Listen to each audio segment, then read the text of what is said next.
Y bueno, vamos a comenzar. Comenzamos hoy un nuevo tema que está orientado o enfocado a ver cómo el sistema de operación administra uno de sus recursos más importantes, que es el procesador, el CPU. Es decir, que recuerden que para que un proceso se ejecute, primero tiene que estar cargado en memoria y luego sus instrucciones pues, van pasando por el CPU y allí o se ejecuta o las ejecuta el CPU, dependiendo de la instrucción que sea, o se envía a algún dispositivo de entrada y salida, dependiendo de cuál es la instrucción que se está ejecutando, ¿no? Bien, entonces vamos a ver una pequeña introducción que está acá, conceptos básicos, cómo hacemos para... ¿Qué significa planificación expropiativa e inexpropiativa? Que más o menos hemos estado conversando sobre eso en la última clase que vimos. Los criterios para evaluar un algoritmo de planificación, qué tan bueno es, en base a qué criterios se mide un planificador. Varios algoritmos. Bueno, ya de entrada les digo que estos son algoritmos teóricos. Realmente lo que implementan los sistemas de operación actualmente es una combinación de ellos, o se basan en eso, pero no son exactamente como lo vamos a ver. Bueno, pero la idea es que se entienda la base y luego cuando les toque evaluar algún algoritmo de planificación de un sistema de operación, pues sabrán de dónde arranca, de cuál de estos algoritmos básicos está basado. Y luego, para finalizar con planificación en sistemas multiprocesadores, porque bueno, vamos a ver, para mayor facilidad, suponiendo que tenemos un solo procesador, ¿ok? Pero bueno, sabemos también que nuestras arquitecturas actualmente ya tienen mínimo varios cores, otras arquitecturas, varios procesadores. Entonces, bueno, ¿qué cambia eso? ¿En qué influye esa característica del hardware en los algoritmos de planificación? Buen día. Ok, entonces, ¿por qué la necesidad de algoritmos de planificación? Bien, vamos a recordar lo que es el concepto de multiprogramación. El concepto de multiprogramación implica dos cosas. Una, que hay varios procesos cargados en memoria principal. Y dos, que esos procesos que están cargados en memoria principal comparten el tiempo de CPU. Eso es lo que a grandes rasgos significa la multiprogramación. ¿Con la idea de qué? Con la idea de maximizar el uso del procesador. ¿Por qué? Bueno, un poco, ¿por qué llegamos a la multiprogramación? Y ahí vamos a repasar un poquito la evolución de ese concepto. Y por qué entonces se dice que lo que quiere es maximizar el uso del tiempo. Se comenzó al inicio de la historia de la computación, los primeros sistemas de operación eran sistemas batch. ¿Qué significa que eran sistemas batch? Que ejecutaban un solo proceso a la vez, ¿okay? Solo un proceso en memoria, y por supuesto él tenía todos los recursos, ese proceso tenía todos los recursos. Era ejecución completamente secuencial. Un proceso se cargaba en memoria de manera automática, uno solo, ahí solamente estaba automatizada la carga. Se cargaba el proceso que inicialmente está ¿dónde? En disco, se carga en memoria ese proceso y él ocupa toda la memoria y él ocupa todos los recursos, ¿de acuerdo? Y hasta que él no terminara, hasta que no finalizara, pues no se cargaba el siguiente proceso. Bien, en ese caso, en ese escenario, con respecto al uso del CPU, ¿qué podíamos decir?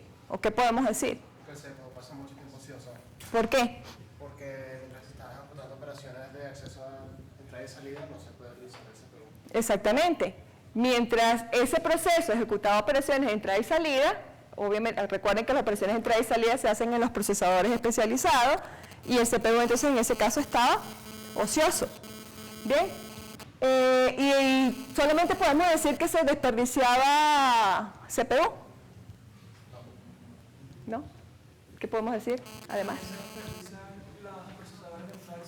Exacto. También se desperdician los recursos de entrada y salida, porque mientras el CPU está avanzando en operaciones de cómputo, pues otros procesos pudieran estar usando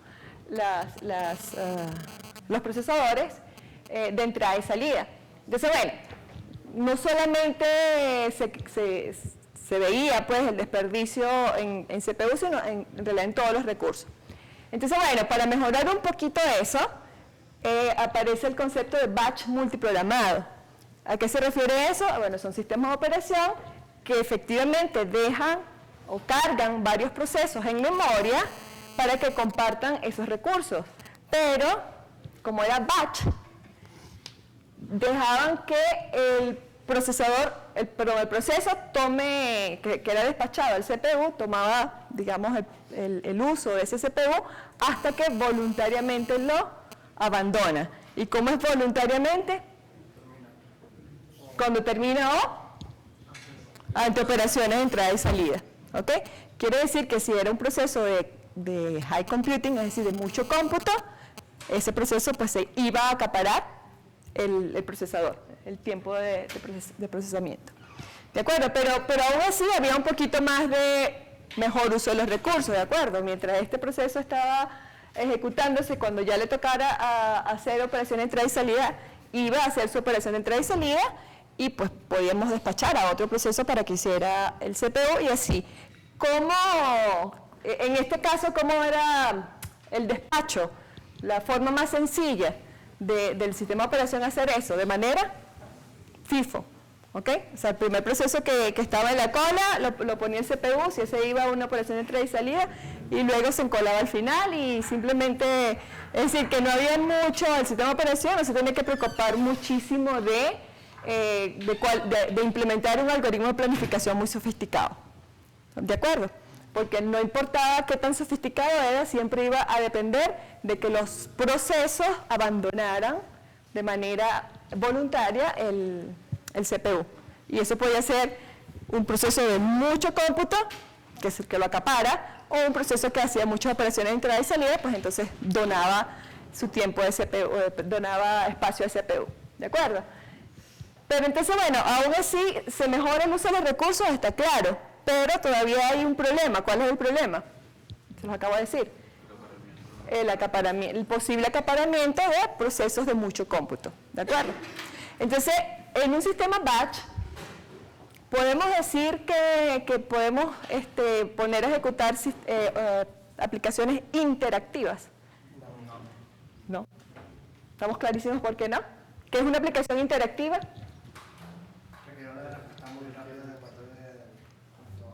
Requiere respuestas rápidas e interactúa con el usuario, con el humano. Las aplicaciones interactivas le solicitan cosas al usuario, posiblemente por teclado, o le indican algo, tal vez por pantalla, imprime algo o solicita algo. Entonces, ¿por qué no se pueden implementar, o por qué no se podrían despachar aplicaciones interactivas en estos dos sistemas?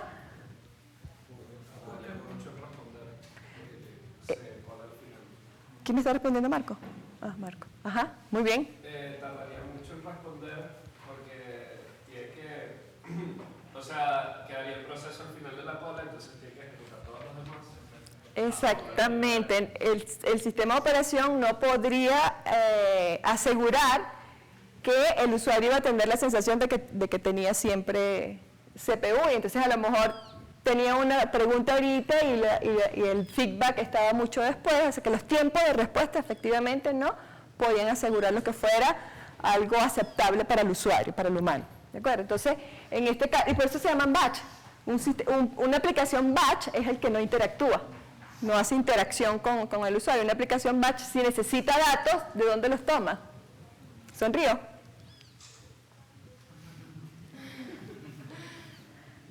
Si una aplicación batch necesita datos, no se los va a preguntar al usuario. ¿De dónde los toma? De archivos, exactamente. Normalmente una aplicación batch le tenemos que dar todo en archivos, principalmente en archivos, porque no se lo podemos dar en memoria, porque acuérdense que cuando él ya no se está ejecutando, pues es volátil la memoria, ¿no? Si se necesita datos, principalmente se los tenemos que dar todos en archivos. Entonces él los irá leyendo. Bien, entonces bueno, se necesitaba algo que me pudiera dar más posibilidades con respecto al tipo de aplicaciones que se pudieran ejecutar en ese sistema de computación. Y entonces aparece el concepto finalmente de multiprogramación. ¿Se parece a esto en qué? En que son muchos procesos cargados en memoria y que se comparte el CPU. Pero ahora el CPU se comparte ante dos situaciones, o porque el proceso que está usando el CPU ejecuta una operación de entrada y salida y lo abandona voluntariamente, o porque